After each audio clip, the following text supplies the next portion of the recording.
folks, welcome back to another episode of the Retail Perch. And it's been a busy summer for us. We've had a lot of amazing guests here on the show. And, at the Retail Perch, we talk about emerging trends, about retail, technologies, and opportunities that are presented in front of the supermarket industry. And we've pulled in people from all kinds of backgrounds here, Gary, in the summer, right? Yeah, we have, from academia to business to tech to you name it.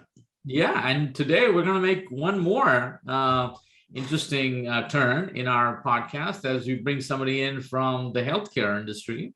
And that's going to be a lot of fun. I'm looking forward to this conversation. We're going to talk about the conversions of food retail and healthcare and implications, what's going on out there, and hopefully you guys will get to learn a lot. We're certainly looking forward to this conversation. But to introduce our guest, I'm going to turn it over to my amazing co-host, Gary Hawkins. Thanks, Shekar. So, Marcus, glad to have you with us today. And so we've got Marcus from ScriptSave with us, a big player in the pharmacy space. And I'm going to let Marcus introduce himself and provide some of his background. Sure, thanks. And it's always an honor to be here and talk to you guys.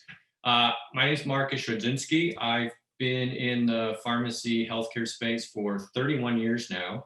I've been in clinical hospital pharmacy.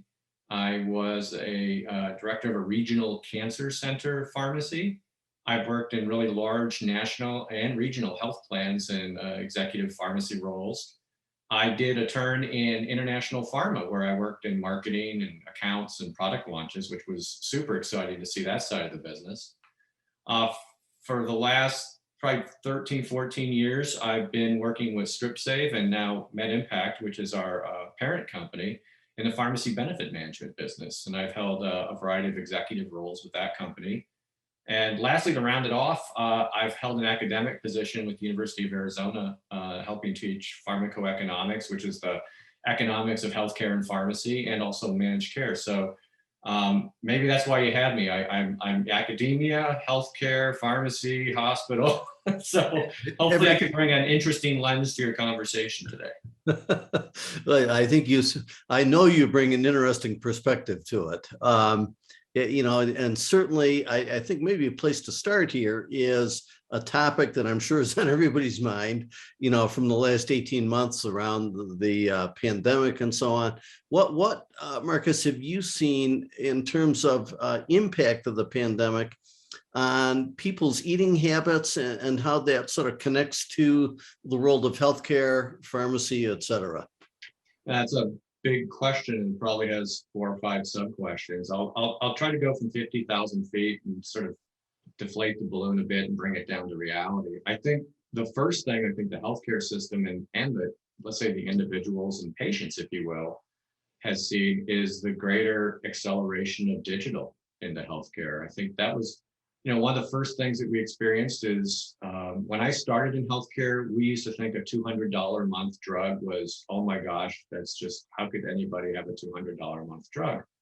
In today's world, I would, do a cartwheel if we saw a drug that was effective for $200 a month. I mean, common diseases like plaque psoriasis, the drugs can cost upwards of $80,000, $90,000 a year. And so people were panicked. Obviously, they thought supply chains could slow. And they were wanting 90, 120-day supplies of extraordinarily expensive medicine. So it was trying to assuage, the caregivers, the physicians were concerned. Do we need to stock up on drugs that they're infusing? So there was sort of a, almost a tidal wave of ask coming at first. I think the next part was a lot of people had critical disease. Obviously the tragedy of the pandemic and a highly infectious disease slowed the access to care. My own personal physician wasn't seeing patients. So having a digital access to care.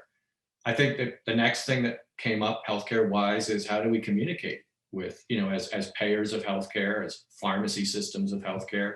I think what it did is it just literally just put a large cinder block on the accelerator pedal for digital. I think the last is, United States was already in the throes of an obesity pandemic, if you will. And I think the sedentary aspect of COVID may have accelerated this. So I think one of our concerns as healthcare payers too is looking at diet exercise, especially nutrition, as being a key cornerstone for healthcare delivery, Gary and Shekar. If you look at chronic disease that is most up on the radar screen for payers, it's usually cardiovascular disease, hypertension, high cholesterol, high triglycerides. It's diabetes. It's these diseases that always are like in the top 2 or 3. But if you track it back, a lot of that can be tracked back to obesity, especially type 2 diabetes and cardiovascular disease. So I think one of the things we've done as a company is really look at that sort of leg on the stool that isn't a paid for commodity in the healthcare system. We don't pay for groceries, but groceries may be one of the most important parts in staving off chronic disease. So your comment around the pandemic accelerating the digitalization of healthcare really, I think, resonates and will resonate with people listening because we've absolutely seen that across the retail industry. Certainly digitizing processes, et cetera, across the supply chain, but in particular, the growth of digital engagement with shoppers and consumers. So it sounds like you're seeing some of that from the way healthcare providers engage with patients, subscribers. I know, I've seen, I think one of my kids doing video, with the doctor and so on, instead of going to the office. So you've seen it there, as well as digitalization of healthcare records and that type thing. Absolutely. If your phone can carry thousands and thousands of songs, your phone should be able to carry pretty complex healthcare records. And one of the challenges that's been exacerbated by COVID is folks not staying in the same job for long periods of time. So which translates into people having different insurance coverage. We can see people go from, one plan to another plan to Medicaid back to another plan.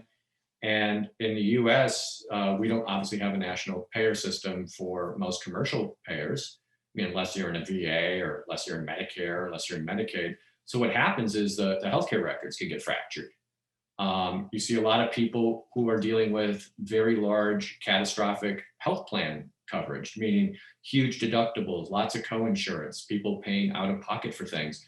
And to track that information, one of the things that we're looking at very closely as a health payer system is being able to track those digital records in real time, so we can make sure that those records are available. These big data sets become very, very important when you look at a disease like hepatitis C, where a pill can cost $1,000. And just to ship somebody, $30,000 of pills and say, gosh, we hope this all works out for everybody, to be able to digitally interact with that patient. How are you doing? Are you tolerating it? Can you give us some feedback so then we can feed that back to the physician? If you're not tolerating it, what dietary, options do you have when you're taking these medications? Especially, again, going back to diabetes and heart disease, these become critically important. And you're right, we're just seeing a lot of patients get back to physicians' offices, but with the Delta variant causing a lot of concern across the country, again, with hospitals filling up, I think that it's going to be becoming a struggle. A lot of patients use the emergency room, or let's historically have, as a primary gatekeeper for their care. And you just can't show up on a Sunday night at 7 o'clock and think you're going to be seen in 2 hours.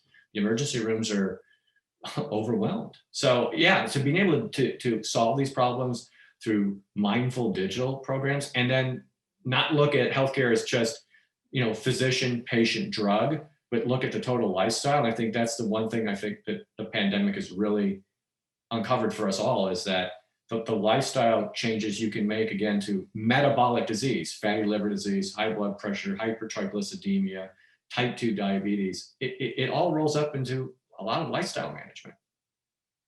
And Gary, I think you and Shekar and I have discussed in the past, I think one of the most important things isn't just to spike the ball in the end zone saying, we have a digital tool, we can communicate. I think the reward has to be there. The auto industry does a great job rewarding safe driving behavior. I think we need to look at healthcare and what kind of rewards we can create for patients to do the right thing, to incent right behaviors as well. So, Marcus, I think that's a really interesting topic, and one that can go in a lot of different directions. But to drill down on that just a bit, Do you mean that from the perspective of, compliance with whatever prescriptions are on, that type thing, but also over in eating habits in nutrition? Absolutely. The pharmacy in a grocery store represents what, maybe 700 square feet in a 7 to 70,000 square foot building. There's a lot of choice that can be made on that visit to a grocery shopping experience on healthcare. So, what we are looking at is how do you create a reward for persistence, compliance, adherence on medications? These things can be copay cards, they can be patient assistance programs, point of sale rebates, incentives for tracking adherence and compliance. But the next step, right, is like if you have metabolic disease, if you have fatty liver disease, if you have diabetes, when you're shopping and pushing the cart around the store, what choices are you making in that store and shopping? What can we incent you? I mean, someone who has poor eating habits, I don't expect them to move from Pop-Tarts to kale. There's a journey there, right? There's a healthy eating journey, but creating sort of the carrot on the end of the stick, whether that's financial or a discount on a specific item in a grocery shopping experience, and not just the groceries. For a retail pharmacy, there's aisles and aisles and aisles of minerals and supplements and other products that help. I mean, gastrointestinal health is a classic. I mean, celiac disease, we didn't talk about that 10 years ago. Now there's half an aisle dedicated to gluten-free products. So yeah, all of that, Gary. I think that having been in healthcare for a long time, I think one of the things that we need to pay even more attention to more than ever is the reward, financial or otherwise. Rewards and incentives. Yeah, no, that makes sense.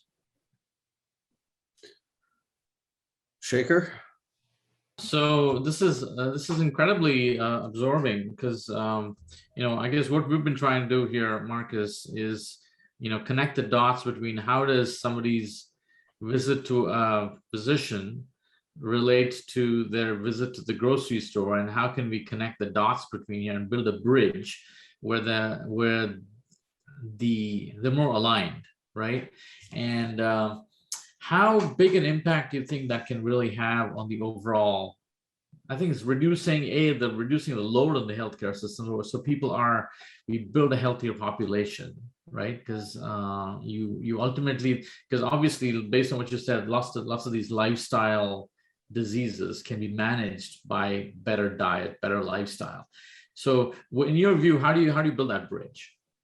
I think, again, I think the physicians have done a phenomenal job in the prescribing community. The nurse practitioners, the physician's assistants, and physicians themselves are aware, especially, let's talk about it, manageable chronic diseases that affect, let's say nutrition. And I keep going back to metabolic disease, but it's also men's health, women's health of childbearing years. There's right and wrong choices to make in a grocery store. Men's health, for men who are aging, women who are post-menopause, there are choices. There are actually grocery choices that can be made. Looking again at gastrointestinal health, and I mean, whether it's, Crohn's disease, ulcerative colitis, celiac disease, there's again, lots of choice.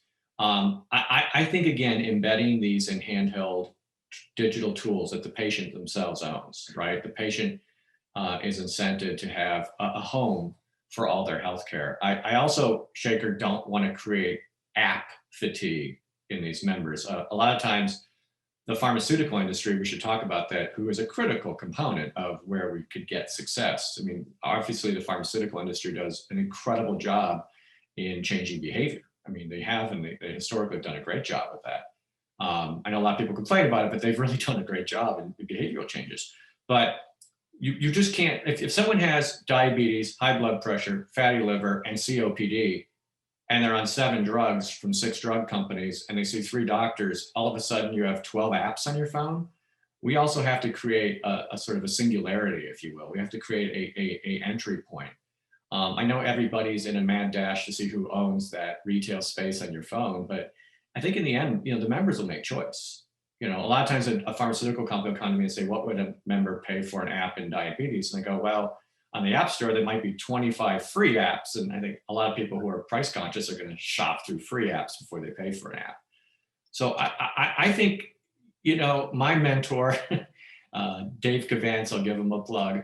He always told me that unless you have the physicians, the plans, PBMs, pharma aligned, you're never going to meet success. And I think a lot of times there's always been this push and pull between, you know, the physicians will say the health plan didn't do this and the health plan will say pharma didn't do that. I think with as fast as the world's acting, I think getting the pharmaceutical companies, our grocery retail partner industry, the physicians and health plans aligned to goals, and then incenting those goals, whether that's a copay offset, whether that's a free office visit if someone has obesity to get checked, whether it's you know, a deductible change or an insurance reduction. I think there are some models out there that have been interesting, but I just think we need to get more aggressive, Shekar. I think telling somebody that you're overweight and you need to be compliant on diabetes medications isn't working really well right now. Right. I think we need to be a little bit more innovative and I creative. guess what you're saying is we need to make it easier for people to act on the advice. And right? and get rewarded on the behavioral change. Or Right. you Which know, brings me to you see instant behavior feedback if you shop on a specific, you know, well-known shopping site, and you can see points accumulate. And you know, that's why, you know, things like Marriott points and other companies' point systems have created so much loyalty, right? Because you saw value in that. So I think we're at this great opportunity right now. You know, one of the things that is coming out of COVID that we can hopefully use as an opportunity is, again, to use these digital tools in a really succinct fashion. Yeah. So this brings me to the third piece of the puzzle, right? Because you have the pharma industry, you have the doctors, and then ultimately people are walking into a grocery store and buying products off a shelf. And I guess you know, because this, you know, in this podcast, we have a lot of people who are in the grocery industry, retailers and solution providers. I guess there's a role for CPG companies and grocery retailers to make it actually convenient, simple, for some of that labels to be understood, you know, for some of that advertising to be more aligned with customers. You know, I mean, I find it incredibly hard to discriminate between a healthy and unhealthy product when I walk into a grocery store, because there's just so much marketing that's going on in packaging, right? It's distracting and it takes away. So clearly there seems like there's a role here for both brands as well as retailers to be on this bandwagon of, hey, how do we create a healthy shopper community, and which results in a healthier community, which then, you know, I guess they'll have, it all has a domino effect. Well, there should be incentives, Shekar. You know, obviously there's, maybe it's not obvious that all that aren't deeply involved in healthcare, but let's say an independent retail, you know, grocer has a very large health plan that they're associated with in their region. Like there's a large insurance company that's predominant in the, you know, upper Midwest segment of the country. Well, you know, those insurers want the healthiest possible people they can, right? And that's what they're in the business for, is improving health outcomes. And you know, if a grocer could do a partnership showing like, look, we're steering people towards better choices. We're trying to incent them towards better choices. And if there can be a collaborative effort around, you know, again, metabolic disease as a whole, that these patients, we're going to work on incenting them to be adherent and compliant to medications. We can get them to a BMI, you know, body mass index goals on if they have obesity issues. We can, you know, there's an incentive aligned there between the grocer retail community and the health plan PBM industry. Absolutely. You know, a program that we've worked on in personalized wellness and our WellRx apps is trying to make those connections with grocers, right? Trying to get all that aligned in one space. So when someone picks up a prescription for, let's say, hypertension or hyperlipidemia, high cholesterol, that they can be incented to scan and select, you know, FDA backed, American Diabetic Association backed, American Heart Association backed foods, create scores, create value. And again, the next step in all that is then create a reward, create the right thing, right? I think that is the perfect push and pull. And I think, you know, being able to create that opportunity right now, I think, and pharma's involved too, right? I mean, pharma could be, you know, part of the triangulation in a good way process to get all these incentives in line. Yeah, you know, from what you're saying, Marcus, there's a lot of participants in this whole ecosphere that have to be brought together, from the doctor, the nurse practitioner, the healthcare provider, to the pharmacy, to the pharmas, to health insurance companies, managed care organizations, to retailers, et cetera. I think part of the challenge over in the food industry is getting particularly the big CPGs aligned to this idea of healthier, more nutritious foods, as opposed to sugar-laden cereal and cookies and chips and so on. And also the restaurants and, prepared foods, which typically are not too healthy. It's getting those elements of the food industry aligned to this whole thing. It's happened, Gary. Maybe we should take some examples of things that have been successful, because, again, recipes are great, but portion control is as important as ingredients in a recipe, right? It's like, golly gosh, I just made this great salad, but I'm eating, a dog-sized, a German Shepherd-sized bowl of it. It's about portion control, and I think that's part of it. But there was a program called Silver Sneakers, and it was built to incent Medicare members to have access to gyms and very, very, very low out-of-pocket cost to them. And it created a reward for the gym to allow those Medicare participating members, seniors, to get reimbursed for them coming in, whether it was $1 a visit, $2 a visit, something like that. So it was an incentive to create membership for the gym. And it was, and the health plans, especially the Medicare plans, obviously, what better tool than to have, the baby boomer generation, that tends to be a pretty healthy generation and was pretty exercise focused, to go to a gym and work out. Why wouldn't you do that for a very nominal out-of-pocket cost to create a healthy lifestyle modification? But there was a reward, right? The Medicare member had access to a great gym at low out-of-pocket costs. The gym had a reward for increasing membership. Medicare plans have a reward for creating healthier seniors. So I think, that just, to me, screams that it has been done. The incentives were aligned. We just, I think a couple strong pilots with either regional grocers, it could be, and the CPG companies could be the way we win, Gary.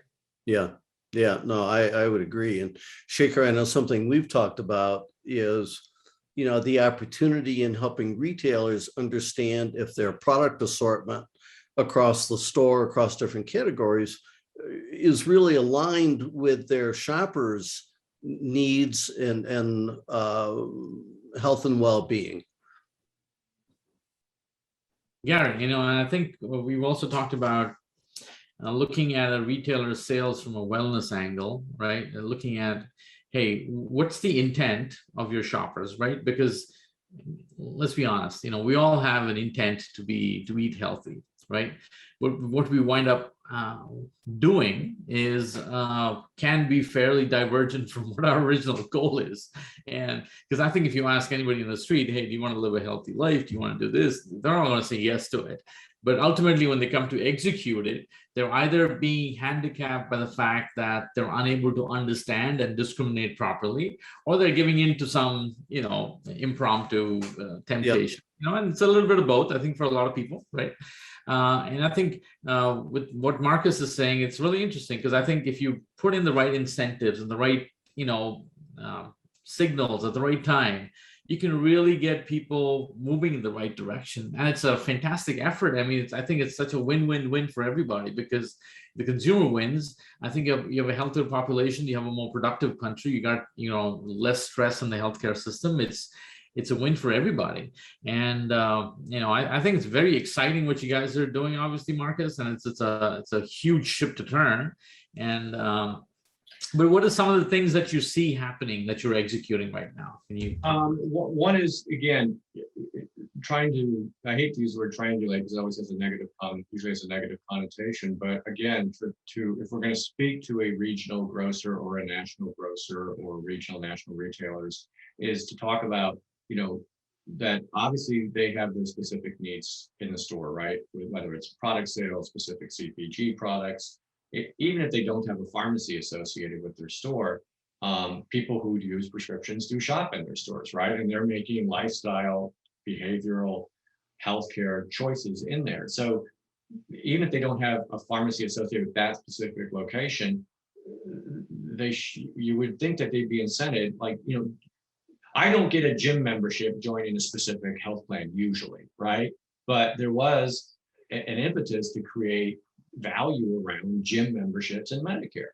So why not start to look at these values and talk to the grocery retailers about, let's maybe sit down with a couple strong regional or national health insurers in your region, or pharmacy benefit managers, that your folks are associated with, and let's see what we can do to create those incentives. Again, if there's a digital platform to do it on, great. If it's snail mail, we'll take it. But I think if they're a grocer or a regional trade organization that has pharmacies in there, well, they're incented, right, to have adherence, compliance, and persistency with their members. They want to show value back to the payers that are having them in network. I think it's really just sitting down and having those conversations. What's been unsuccessful for me historically is siloed conversations. Meet with pharmacy, meet with health plan, meet with members, meet with pharma. I think I see a lot of trade associations getting more, let's say, holistic in who they're inviting.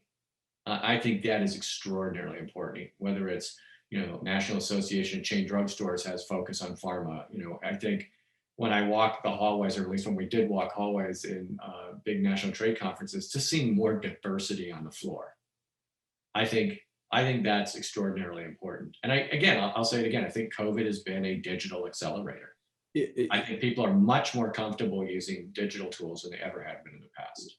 Yeah, and I think as part of that, really, for probably the first time in history, something like this and what you're talking about could happen, because all the data now across healthcare, all the data across food in retail is all digitized now. So we can begin to connect all these different things and leverage, some powerful software tools and other things to gain the insights from that, certainly communicate back to the individual and provide that kind of guidance, incentives, and so on.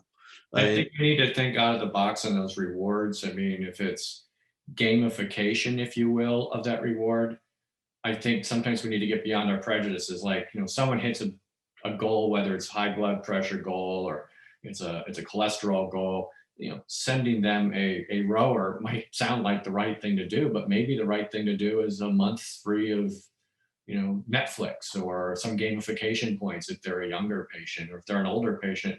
You have to think about what incents individuals. And I think we need to customize that, just like we're customizing a lot of these digital tools. We cannot vanilla the gamification or reward system, just like we can't vanilla the front end to incent the behavior. Yeah, and I think, an area related to that I've been thinking more about lately is the idea of using different experiences as rewards, right? So it's not just, say, 50 cents on, this frozen broccoli or something, or, here's a deal on a health club membership. It's different experiences, earn a weekend at a outdoor ranch, right? If you're in Colorado, or, whatever that experience might be. And potentially it's something that aligns with the health goals or, a healthy lifestyle. Yeah, it has to be individualized. And again, I think, look, no one can say that we're not going to see a digital healthcare revolution. We're going to be. People are going to own more and more and more information on their handheld devices than ever before. Every physician visit has some digital interaction. And I think a lot of that information is going to be portable. So if someone's, journeying through jobs, let's say someone switches jobs every 2 years, right? They could see 6, 7, 8 different health plans and PBMs in their journey. That information, that data set has to be portable. And it's only good for the incoming plan too. Someone comes to us as MedImpact, a large PBM, we would love to have the experience of all their information, shopping behaviors, digitized it, and incent them to help provide that so we can, put them on a very healthy journey. So yeah, I think you're hitting it, Gary. And I've never felt more strongly that I think that we're on the cusp of this, and we've got some enormously powerful partners available on the retail side, the CPG side, pharma, PBMs, plans. I mean, these are extraordinarily powerful, silos that need to join together for these journeys. Yeah, and isn't, Marcus, on the healthcare side, isn't the healthcare industry in general, and I'm sure you can go into more specifics, but sort of being prodded or pushed in the direction of reimbursements, revenue, et cetera, being tied more to performance than just simply prescribing a drug or a certain treatment? Well, Medicare sort of has led the charge on that, right? Having rating systems for right behaviors. So, of course, the entire healthcare industry is incented, to have the best, call it key opinion leaders, centers of excellence, for, highly expensive procedures like transplant. There's all kinds of metrics out there evaluating it. I think I'll go back to it. You tend to get what you incent, right? In life in general. Yeah. And I think one of the things that we as a healthcare system need to look at is beyond the benefit, right? Like, if my auto insurance told me that they would, reduce my auto insurance if I put, new tires on my car more frequently because I would be less likely to have an accident, and they might create a reward for that, you might be more likely to get your oil changed and your tires looked at and your brakes looked at. That's an interesting other analog that how would the auto industry look at that, or how would the auto insurance industry? I think the healthcare industry, again, grocery is not a covered benefit, but it's never, in my opinion, with metabolic disease on it's just a massive accelerator right now. I think we have to look at beyond the prescription, if you will. That's kind of how I put it when I give talks to my students. Hey, it's great that we've all memorized the pharmacopoeia and know every drug and molecular weight and what it does, but you also have to look at beyond the prescription. A lot of these patients might not need to be on a prescription. That's the best way to save money if they change their behaviors and change their lifestyle. Someone whose BMI is 31 and they're 28 years old and they're hypertensive, hypertriglycemic, and have, start a fatty liver disease and their hemoglobin A1C 7, a healthy lifestyle might make them drug free. Yeah. Right. So I think a lot of patients, I think the other catastrophic thing that's happened, I mentioned earlier, is benefit design has become catastrophic for a lot of people. A lot of people just don't pay a copay anymore. They have extraordinarily high out-of-pocket costs. So I think they're looking for solutions, and keep coming back to it. We have one in front of us, and we can start at the grocery store. Yeah. Right. So what is if there was a message that you had to send out, because a lot of the people who listen to this podcast are retailers, and if you had to point them in a direction, say, hey, here's my piece of advice, what would that be? I think the biggest piece of advice is let's try to get the stakeholders together at the table. So, let's not look at the health plan or the PBM, or the physician group or the pharma company as someone who's a negative, stakeholder. I think every one of the folks I mentioned, I know I'm missing a bunch, laboratories, the nursing community, et cetera. We need to be a little bit more holistic in the thinking about improving chronic disease health, especially chronic disease health, right? Not just looking at it seasonally, like it's spring, it's allergy season, it's fall, it's flu season. I mean, obviously those are healthcare opportunities, right? But we're plagued right now with a chronic, metabolic disease issue. And I think getting these stakeholders is a long-winded ask, but getting the stakeholders together and looking at aligned incentives, it's never been more right. And we can accelerate then the solutions through the digital tools more than we ever could before. Yes. Yeah. Yeah.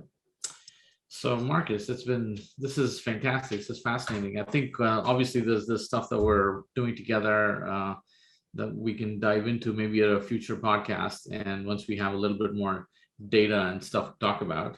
But for those who are out there listening, Bird's Eye, of course, works with ScriptSave and putting together some amazing solutions that are coming out. You can find out more about them on our websites, and there's a bunch of communication that you can subscribe to. But Marcus, I want to thank you, for being on the show. It's been like a lot of fun. I'm sure there's I'm going to have to listen to this when this comes out to unpack everything you've said, because it's packed in a lot of stuff. This is certainly not a simple problem. It's a pretty, complex, because you have to first figure out how to align everybody's goals well enough that it's a win-win-win deal for everybody, right? And clearly, having a healthier population, everybody wins. I think it's a question of what's the route to get there, where it feels like everybody's winning along the way as well, right? Right. Yeah. There's not a TV commercial that has a magic bullet to solve the problem. I think the magic bullet we do have is the digitized event for the member themselves, and take advantage of right now. Yeah. And I think, to me, the big message to the retailers is that while nearly every food retailer has some kind of health and wellness program today, I think, Marcus, as you've so clearly called out here, we really are in an inflection point with where this can go, right? Accelerated by the digitalization of everything here, but, all these new tools, and there's a growing I think need and desire across the healthcare industry, across the food industry, to finally bring all these pieces together, figure this out. I couldn't agree more. And I think everybody's going to win, again, if we sort of take off our hats and say, look, there's a collaborative effort here that has to happen. Through strife and through need, industries develop. And I think, between the constituents that we've all talked about today, I think we all have the tools, in our toolbox to do this. And again, it has to be collaborative, and it has to be patient-centric, and it has to be digitized. Yep. Right. Well, thank you. It was such an honor and thought-provoking as always. Thank you for the opportunity. Yeah, and Marcus, I saw you sipping on your water or juice or whatever it was, but we do have a coffee mug by Retail Perch that we'd love to send out to you. Sign me up. I have my healthy water here, non-sugared water. That's right. So, well, we have no problem if you want to drink water out of that. No, not Mountain Dew. I coffee too. But yeah, definitely, we'd love to get you back on in a few months. I'm sure we're going to have more data points to talk about that we can provide a little bit more concrete evidence of some of what you're doing and how it's benefiting people out there. Gary? No, we have already to start with a very large national payer system with some amazing first round outcomes with some of the things that we're working on jointly. And I think, using those as evidence, the evidence is implicit, right? But everybody wants to have it documented. And I think we're all on the verge of that right now, which is exciting. Fantastic. Yeah. Gary, anything? Perfect.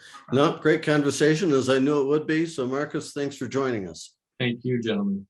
Well, thank you, folks, and for you guys for listening. And I also wanted to give a call out to the CPG guys. Gary, we actually are figured on their favorite podcast lists. That's right. I don't know what you did. I don't know what I did, but somehow people seem to like it. But I want to congratulate Stephanie as well, who puts this together, because I think she makes us sound pretty good. So so she's done a great job. But this has been a fun conversation.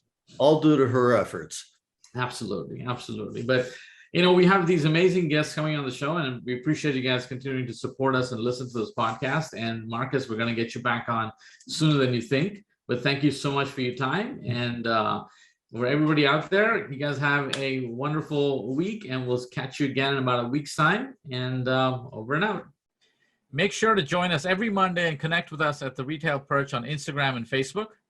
And if you have any questions, feel free to email us at theretailperch@birdseye.com. Until next time, this is Shekar. And this is Gary, signing off.